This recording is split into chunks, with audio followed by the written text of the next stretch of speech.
ክልተ ልግብ ገዛዮም እቶም ሓደ ሓብታማት በንጻር ድማ ደኻታት ህይወቶም ፈጺሙ ክራኸብ ዘይሕሰብ እዩ ኣብ ሓደ ሃገር እንዳተቐመጡ ምሽ ሃገር ገዛውቲ ወረግሮ ኣብ ትኸሎም ናብሮኦም ከተናጸኸም ኣይጸግም እዩ እዚ ከምዚ ኢሉ ከሎ ኣብ መንጎ እዞም ስድራ ጉራብቲ ሰላም የለን ሰብኡት ናይቲ ገዛ ካብ ዝኳረ ብዙሕ ገይሮም ኣለዎም ክንስኾኑን እዚ ዋላ ሓደ ዘይክፈሎ ናይ እግዚአብሔር ሰላምታ ብገይጋ ይዋሕቡን እዮም ኣቤል ንሰላም ካንሸሎ ከፊታ ክትኣቱ ምስ ረኣየ ልቡ ልዕል ኣቕን ሓረመት ሰላም ኢሉ ክጽዋዕ እኳ ሓሲቡ እንተነበረ ሓደ ካዋኻትኩም ምዞም ጎረቤትና ክቐርብ ምስ ዝሪኦ ከጥፍኣኩም እዩ ስለ ዝበሎም ኣቦኦም ቆርጢሙ ዋድኣ ስቕበለ ኣቤል ንሰላም ካብ ዘፍቀራ ልዕሊ 5 ዓመት ኣቝፂሩ ነበረ ማለት ገና ወዲ 17 ዓመት ኩሉ ዝጀመሮ ፍቕሪ እዩ እንተኾነ ግና ንፈስሙ ሓላውካ ምሽ የፍቅረከ ክብላ ነዛ ሰላምታ እኳ ሂቡ ኣይፈልጥን እንተርፎ ክጥምታ እንተዘይኮይኑ ንሳብ ግልጽ ኢላቶ ነቲ ክንደገለ ካንሸሎ ገም ኣቢላ ኣጽያ ናብ ውሽጢ ምስ ኣተወት እንዳስተማሰለ ናብ ገዝኡ ድሕሪ ምእታው ኣትደ ሓቅዶ ክንዛረብ ንሰላም ጓሎም ፈትያ ኣለኹ ተኣቢስና ዶ ክንሞት ኮይና ንስኹም ስለዝተባኣስኩም ንሕና ኣብ ምንታይ ብኢልና ኣዲኡ ድሮ ነታ ተንበድብዳ ዝነበረት ፈርኔሎ ገዲፋ መሽረበታ ደርብያ ሃፍ ኢላ ኣፋ ብስምባደ ሂዛ ነበረት ንገለ ካልኢቱን ክትዛረብ ኣይከኣለትን ጸኒሓ ግና ኣታ ቆልዓ ሆም ዲኻ እንታይ ዘረው ኢኻ ትዛረብ ዘላሕ እሞ ከዓ ምስ ጸልኣትና ንሱ ጥራሕ ከኣክል ከኣሲ ትሪኦ ዶ ኣለኻ ናብራና ናብርኦምን እቶም ገዛ ሓራይ ዝብሉ ይመስለካ በል እዛ ዘረባ ካባ ሓሊፋ ኣብ እዝኒ ኣቦኻ ከይትበጽሕ እሞ ፈረጥ ከየብለካ መሊሳ ኣግርሞታ ከይወድአት ናብ ውራይ ኣብ ፈርኔሎ ዘላ ጀበና መንበድባዳ ኣተወት ንሱን ሓሪቑ ጸርጸር እንዳብለ ደኣ ንደገ ምስ ከደ ነታ ኣቐድም ኣቢላ ንውሽጢ ዝኣተወት ሰላም መሊሱ ኣብ ደገ ረኣያም ናይ ሓጎስን ሓዘን ስምዒት ኣብ ዝባኑ ተሓንገጥ ኣወጠሮም ጎዩ ከርክባ ይብል እሞ መሊሱ ከዓ ናይ ኣድኡ ዘረባ ኣብ ቅድሚኡ ስለ ዝግተር ደው ይብል መሊሱ ድማ ይስጉም ደው ይብል ነብሳ ግዲ ነጊርዋ ንድሕሪት ግልጽ ምስ በለት ብስምባደ ደንበርበር ክብል ምስቲ ገረበ ተጋጭዩ ገጹ ተልሓጸ ከም መርኣይ እንተረኣየት እኳ ግና ዋል ሓደ ከይበለት መንገዳ ገበረት በኣሱ ምስቲ ገረበ ምስናይ ካልእ ሕርቃኑ ኣውፂኡ ክሳብ ዝብገስ ኣንጎሎ ተጥበያ ነበረት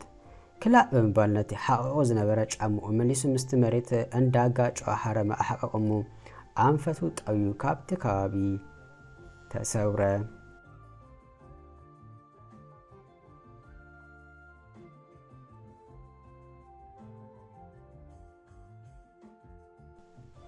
ሰላም ኣነ በፍቕረኸ ካብ ዝቕንዞ ውህድ ኣይገበርኩን ፊሎም ቢሮን ኣውፂኡ ናይ ፍቕሪ ደብዳቤ ክጽሕፍ ዘቃለስ ዘሎ ነቲ ዝጸሓፈ ግዲ ዘይአግብ ኮይኑ ረኺቦ ደምሰሰሙ ሰላመይ ዘሪኪ ሰላም ዝብል ሽም ተሸኪምኩ ክትዛወረ ይብል እሞ ክላ እዚ ኣይከውኒ ከም ብሓድሽ ኣብ ሓድሽ መስመር ኣነ ብፍቕሪኸ ኣይበል ኣይሰቲ ኮይኑ ኣለኹ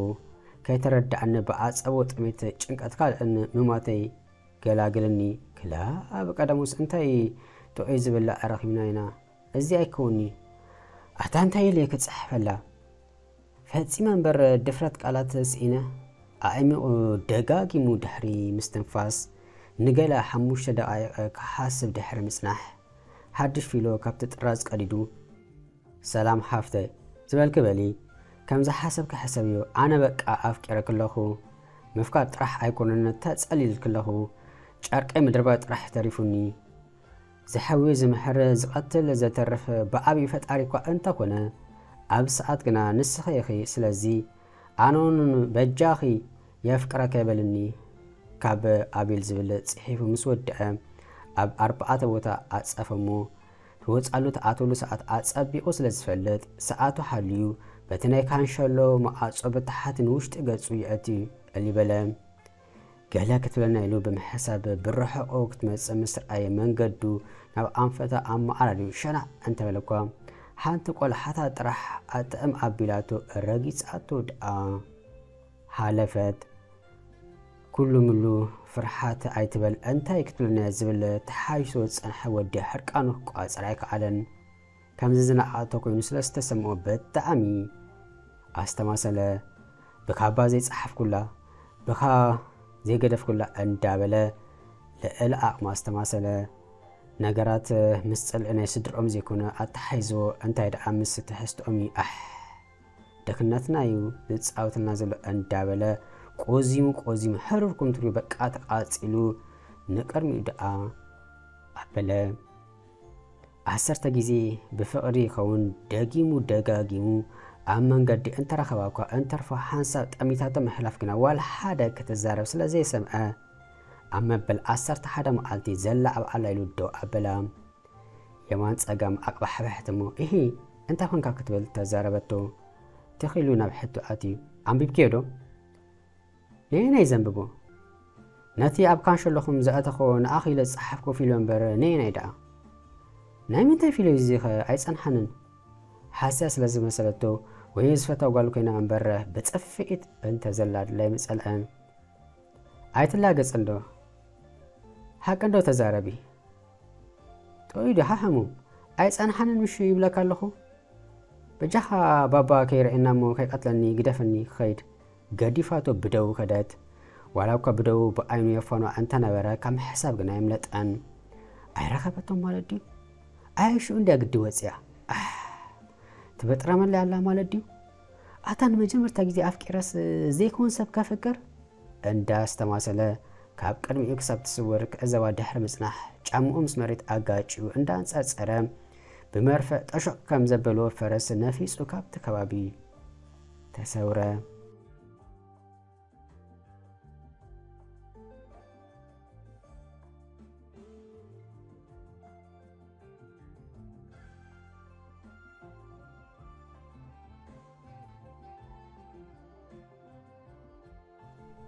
ሰላም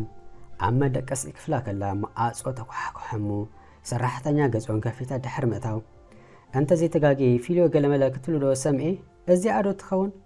ካንሸሎ እንዳከስተርኩ ከለኹ ረኺብያስ ትጠቅም ከይትኸውን ኣብ መደቀሲ ምስ ኣቐመጥኩ ረስእያ ክትሕባ ኢዳ እንዳዘርግሐ ተዛረበት ኣንታ ኢዳ እንዳሰደደት ኣንቢብክያ ድኺ ምስ በለት ወሪዱኒ ከምታ ዘላታ ኣቐሚጠ እያ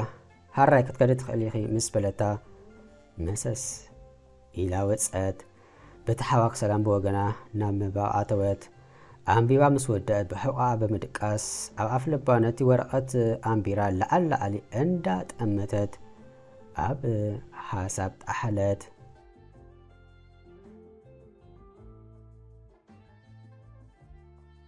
ምርጋጽ ዝበዝሖ ወዲ ግዲ ተስፋ ቆሪጹ ኮይኑ ዲዋላስ ኣብ ሓሳብ ኣትዩ ረጊጹ ምስ ሓለፈ ኣንቢቤ ፊሎኻ ዝብል ዘረባ ምስ ብርሃን ፈጥነት ተቐዳዲሙ ኣብ እዝኑ ስለ ዝበጽሐ ግልጽ ኢሉ ምስርኣይ ብስምባደ ዝኣክል ደንበርበር ክብል ወዲቑ ነቲ መሬት መልኦም ደሓን ዲኻ እንዳበለት ክተተሶ ኢዳ እኳ እንተሰደደት ምስ ድምፂ ፍጥነት ተቐዳዲሙ ደሓኒ እንዳበለ በዚ ሓገዝ ድሕሪ ምትሳእ ደው በለሞ ነፍሱ ከረጋግዕ ፈተነ ኣንቢቤ የፍቀረከ ድዩ ቁም ነገር ናይቲ ጽሑፍ ምስ በለቶ ተማዊት እወ ዝብል ቃል ኣውፅአ ኣየፍቀረከኒ ግዜ ሃብ ከንቱ ኣይተባኽን ንምስምኡ ዝኸብል ዘስካሕክንዑ ማለት እዩ ፈንያትሉ ከደት ዳግማይ ንኽወድቕ ግዜ ኣባኸነን ግልጽ ኢላ ጠሚታቶም መንገዳ ገበረት ብሓዘን ልቡ ተሰብረት መሬት ተኸፊታ እንተተውህጡ ኣይምጸልአን ጸልዓላ ኣበሎ ከይተረድኦ ኣብቲ ዝወድቆ ከም ኣድጊ ኣንገርገረ ከም ሕፃን ቆልዓ ኣምሪሩ በቃ ነበአ በኸየ ውሽጡ ብሕርቃን ተቃጺሉ እሳተ ጎመራ ፈጠረ ነታ ዝተፈጠረላ መዓልቲ ደጋጊሙ ረገማ ኣሻው ጃጀወ ፈጺሙ እንቢ ክትብለና ዝብል ግምት ኣይነበሮን ፍቅሪ ዓዊሮ ስለ ዝነበረ ምንጻግ ከም ዘሎ ትፈትዋ ኣይትፈተዎ ዘንጊእዎ ነበረ ሓዚኑ ኣስተማሲሉ ነፍሱን ዕለቱ ኣዋደቐ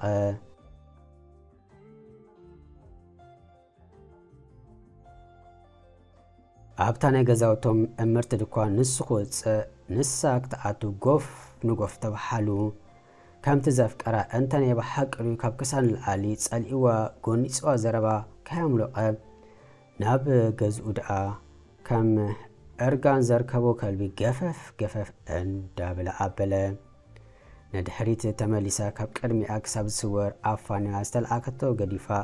ካልእ ገዚኣ ናብ ገዛኣ ከደት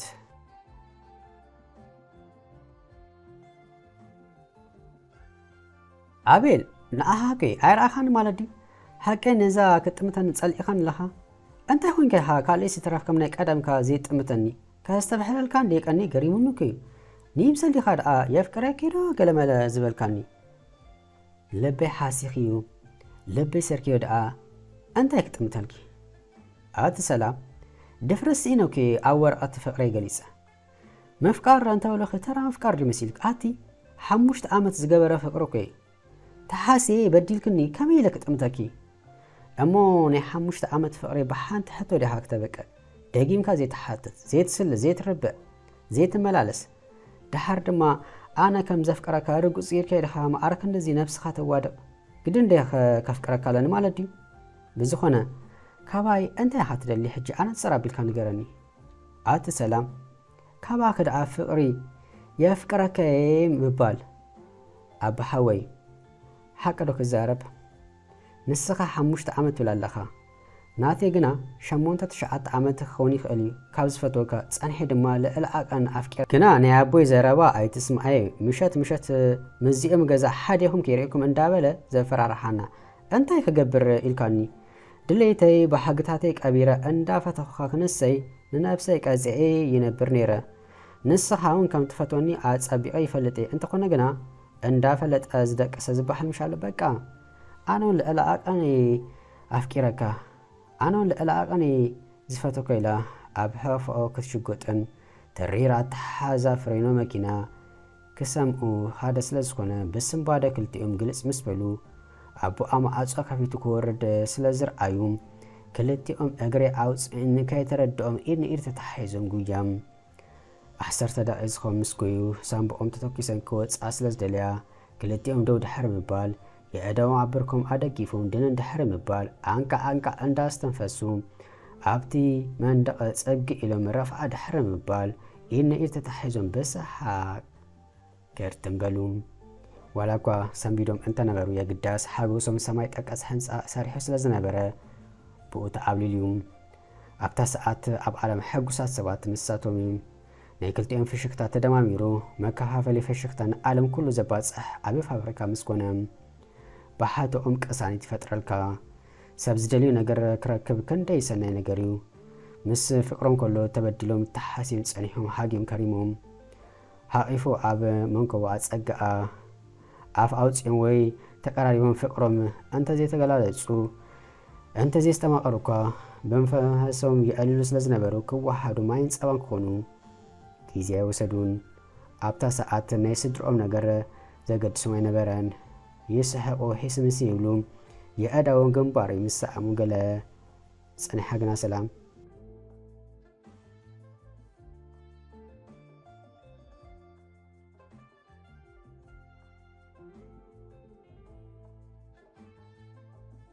ኣባሓወይ ጉዳይ ናይ ስድራ ደኣ እንታይ ክንገብር ኢና ምስ በለቶ ኣብ እዝና ፀጊ ኢሉ ሕሹኽ ምስ በላ ብስምባደ ከምኡ ሓሽ ምስ በለቶ ኣማራፂ የብላን ስለ ዝበላ ኣብ ሓሳቡ ተሰማሚኣ ኢድ ንኢድ ተተሓሒዞም ናብ ድኳን ድሕሪ ምኻድ ዘልኦም ነገር ገዚኦም ናብ ገዝኡ ብምኻድ ክልተ መንበር ሒዙ ድሕሪ ምውፃእ እቲ ዝሓሰቡ ድሕሪ ምግባር ኣብቲ መንበር ክልቲኦም ደው ምስ በሉ ኣደ ኣቦ ኢሉ ኣዊሉ ፀውዕ ኣቤል ኣዲኡን ኣቦኡን እንታይ እንዳበሉ ብጉያ ምስ ወፁ ዘይረኣዩን ብኣይዋእቲ ነቲ ገዛውቲ ክልተ ገበርዎ ኣብያቶም ዝመተሰብ ዘተስዕ ስለ ዝነበረ እንትርፎ ናይ በዓል ሰላም ስድራ ንካልኦት ተግባብቲ ፀውዒ ነበረ ኩሉ ሰብ ኣፉ ሒዙ ደሪቑ ተረፈ ንዝረአዩ ነገር ከኣምኑ ተፀገሙ ኣታ ኣቤል ወደይ እንታይ ኢኹም ትገብሩ ዘለኹም በእጃኹም ውረዱ ኣንተ እንታይ ዝረአ ዘለኹ ገሊኦም ክቀርቦ ምስ በሉ ተጓዮም ሓደ ሰብ ከይቀርበና ኣቦ ኣደ ምስ ሰላም ፍቅሪ ሒዙንሎ ንሳውን ተፍቅረና እንዳ ተፋቀርና ብሳንክናትኩም በኣሲ ንሕና ክንፈላላ ኣይኩና ንሕቶና ምስ ዘይተቀበሎ ተሓኒቕና ክንሞትና ክሳዶም ኣብ ገመድ እትዮም ዝዛረብ ዘለዉ ሓቂዩ ክትብል ሰላም ኣራጉደቶ ከሕንህን ፀንሐ ኣቦ ሰላም ማዓፆ ተኳሕኩሑ ገሊኦም ጉድ ጓሉ ከርእይዎ ጎቲሆም ከም ፅዕዎ ጊዜ ስለ ዘይወሰዱ ሰብኣይ ሰበይትን ምስ ደቆም ንሳቶም ብዝረአይዎ ነገር ብጣዕሚ ሰንበዱ ባባ ማማ ናትኩም በኣሲ እንታይ ምዃኑ ብዘይገድስ ኣነን ኣቤልን تفاقيرنا سلازلنا حدا كفلاننا زخل موت راحي أيكون مستبلو تحانيقك موتي أم قالي بجا هاي فالكن ولادي زأزز كنا كنفتسم دلواتنا ناي نقر ولاديت أدي مسنا يسنبادي رحص اندا كونت تزاربت أبون رندا تأمو بجا ولادي زاقوالي حرايز بالكنا كنسم آكينا كبل تزاربه سدرون كم أمسبلو بلو أب كرمي بزو حساباتكم تزاريكم قال مستبلو تحتتي قتلت دقهم نسخاتكم يهون دحر بال كابت جمد تعلم تحققيفهم نكبابي شو أتشمون تدقائق زخون كيف لا يترأيون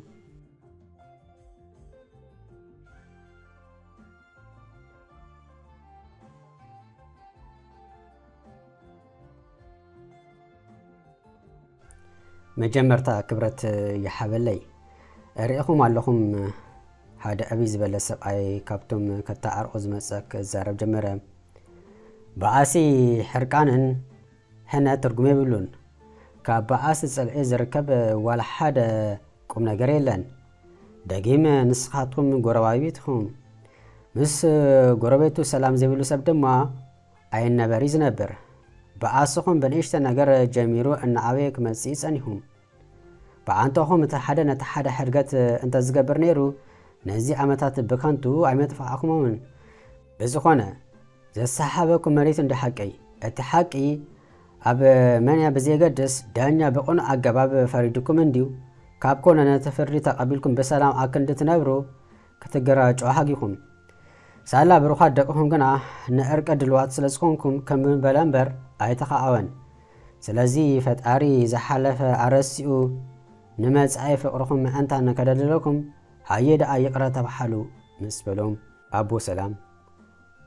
أنا أيتحازل لي أتي نتمريت الشت اللي سب أي بقى كابزايس لزبلني عودت بقدمون أتي كنا ديانو ناتكا يلوم فريدو مكنسهم موحد سلازعمي أجرجر نيرة أندابلون نابزيت دلي نجر أمريو سلازي يقرأ قبر لي أبو أبي المستدف كجمرون أنا حق هزي تخاتئي نسخة زجبر كايبل كان أتشتل كسبينات مريت حوشي شيء الكا إذا مريت دما ناسي ترح زي كونس ناي حواتي إنكلي ولا كاستو سد مريت شرّا من تخونه أبو شقا إلو زات رسلس خونه يسمى عنيو ما أنت إخا كابزيب اللي كسب مود أتكاتي إراتي إكا بزخونه إركت سبق سلس خونه ما أنت دك أنا كنبل كل نقدفو اقرأ غير كاللخو عنون زبدل كون اگر يقرأ قبر اللي تبحلهم أحمانقو أركمس أوردو ناب زبلا زي ستعاتو عابلين سلامون بالتحقواس فنجح هقوس بلوم بأسي كرحنتي كايس أرركو لبعاقو كتعالي على كامبر ناولدوتات متحلاف انترفونات حدش ولدو كحاس انت زيكونو فايدة ترقم يبلون اندابلكم سلاتي كما جمرتك سمود أتسامع معكمني بلب أندا مسكنكو سلام تمني كفليكم